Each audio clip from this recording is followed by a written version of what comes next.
സല്ലല്ലാഹു അലൈഹി വസല്ലം അടക്കമുള്ള ആ ബദർ യുദ്ധത്തിൽ പങ്കെടുത്തതിന്റെ പ്രതിഫലം ലഭിക്കുന്നു.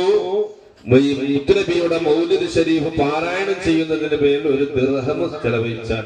അപ്പൊ ചായ കൊടുക്കല്, കടി കൊടുക്കല്, പായസം കൊടുക്കല്, ഇങ്ങനെയുള്ള മിഠായി കൊടുക്കല് എല്ലാം ഇതിന്റെ വഴിയിൽ വരും.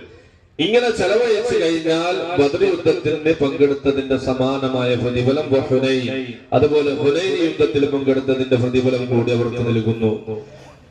ഇസ്ലാമിക് റിപ്പബ്ലിക്കിന്റെ 4ാം ഖലീഫ അലി ഇബ്നു അബീ ത്വാലിബ് റളിയല്ലാഹു അൻഹു പറയുന്നു, മൻ അല്ലമ മൗലിദൻ നബി സല്ലല്ലാഹു അലൈഹി വസല്ലം, ആരെങ്കിലും മുത്തുനബി സല്ലല്ലാഹു അലൈഹി വസല്ലമയുടെ മൗലിദിനെ ആദരിക്കുകയും ബഹുമാനിക്കുകയും ചെയ്താൽ വകാന സബബൻ ലിഖറാഅതിഹി, ആ ഓതിയതിന് അവൻ കാരണമായിട്ട് ലാ യഖ്റുജു മിനദ് ദുനിയ ഇല്ലാ ബിൽ ഈമാൻ, അവൻ മരണപ്പെടുമ്പോൾ ഈമാൻ കിട്ടാതെ മരിക്കുകയില്ല.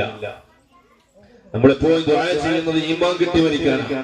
അപ്പൊ ഈമാൻ കിട്ടി മരിക്കാനുള്ള ഒരു പണിയാണിത് മൗലിദ് ശരീഫിനെ ബഹുമാനിക്കുക, ആദരിക്കുക എന്നുള്ളത്. മാത്രമല്ല വയദ്ഖുലുൽ ജന്നത ബിഗൈരി ഹിസാബ്, വിചാരണ കൂടാതെ സ്വർഗ്ഗത്തിൽ പ്രവേശിക്കാനും അത് കാരണമാകുമെന്ന് അലി ഇബ്നു അബീ